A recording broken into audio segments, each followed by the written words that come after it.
What's going on, guys? Welcome back to another episode of the Clippers Latest, where we talk all things LA Clippers, quick, fast, and to the point. I'm your host with the most, Brandon Goggins, back here to talk about some Clippers basketball. But first, we're going to do our vibe check. How is everybody doing today? Let me know in the comments what the vibe's looking like. I hope that everybody's doing astoundingly terrific today, at whatever point they may be watching this video, whether that be at the morning, the mid, or the end of the day.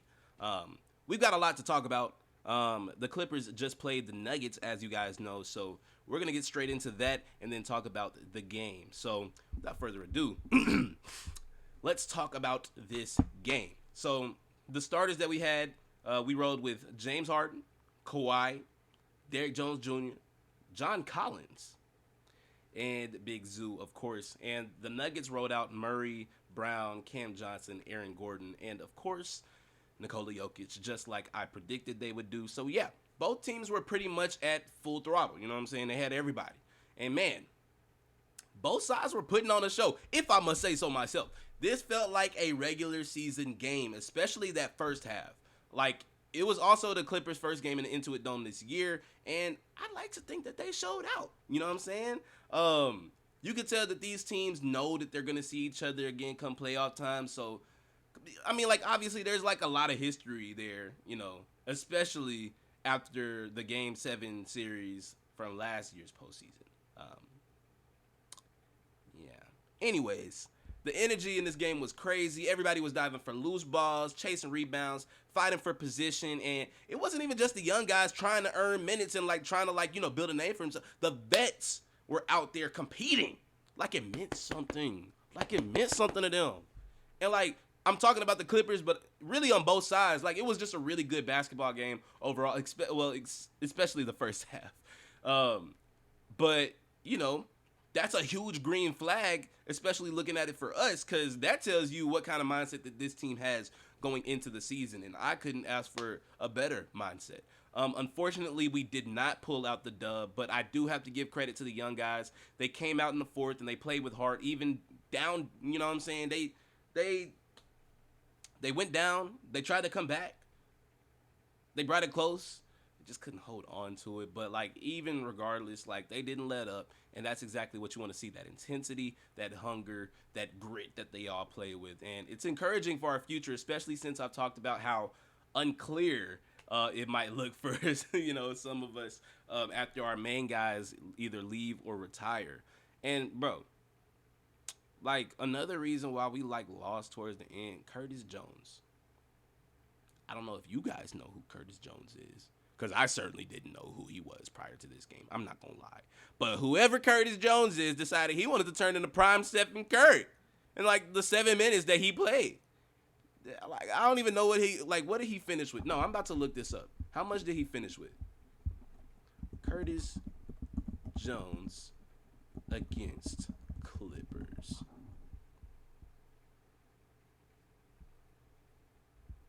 Like, bro, he hit 3 threes in 2 minutes. I think he finished with 11 points. But, like, he did, like, bro, three of the threes that he hit, 9 of the 11 points that he had came in, like, a single 2-minute span. And, like, after that, they just kind of took off with it. But shout out to Curtis Jones, you know what I mean? He probably just trying to earn himself a spot. So I respect it.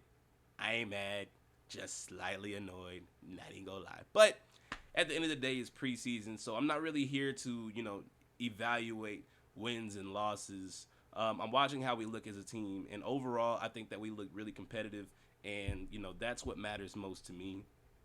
I think that we could have won that game had everybody played for the whole game.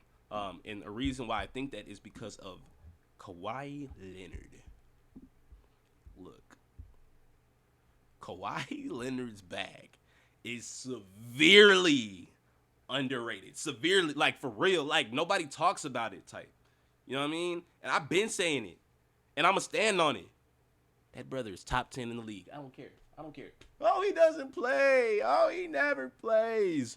But when he does, it's like the same thing with Joel Embiid. We know that he's a top 10, top 15 player whenever he's healthy. Same thing with Anthony Davis. That's just the problem. But forget that. when we talking about who's like, you know what I'm saying, gonna give it to you, Kawhi Leonard's in that conversation, bro, and he really did show it tonight.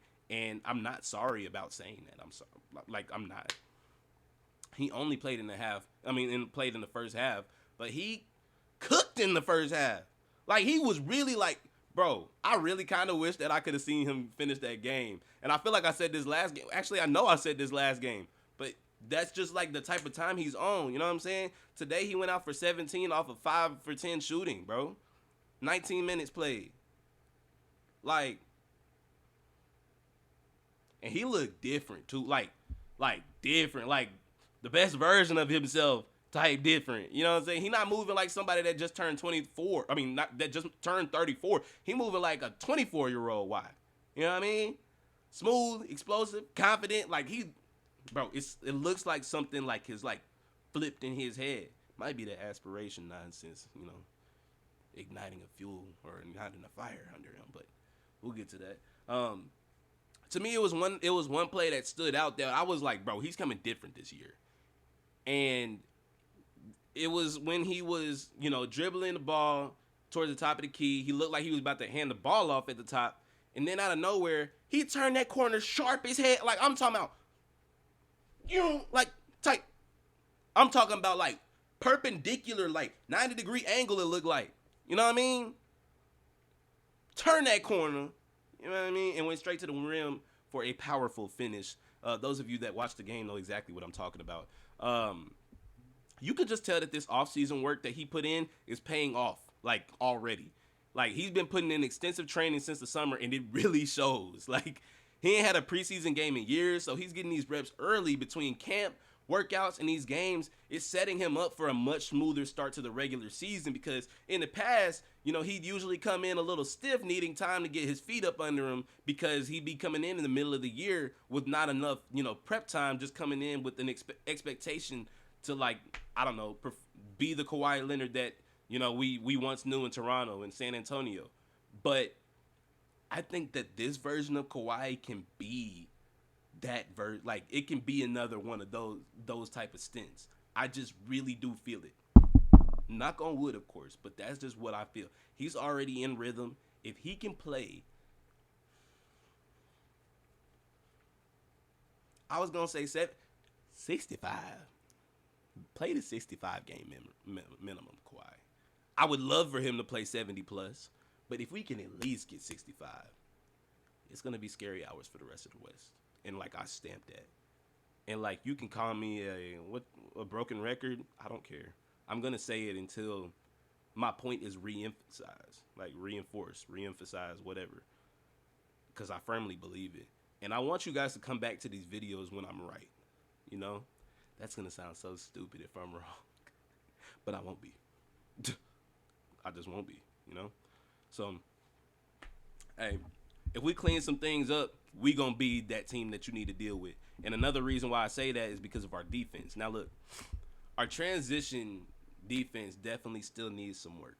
But overall, I really personally liked what I saw defensively. Like there was this one play where Zoo had scored and then Jokic did that real like slick tap inbound pass that he loved to do, bro, because he just like doing all this extra stuff.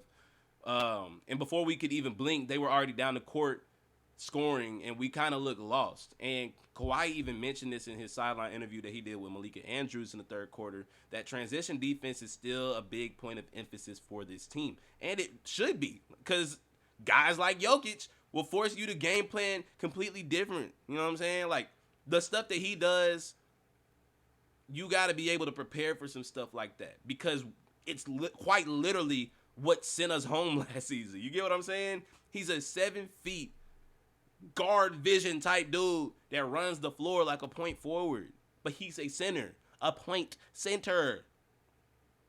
You got to be ready for that type of stuff. You know what I mean? Somebody's got to start sprinting back the second the ball goes through the net. Like even forget that. As soon as a shot goes up, somebody needs to be getting back while the other guys crash the boards.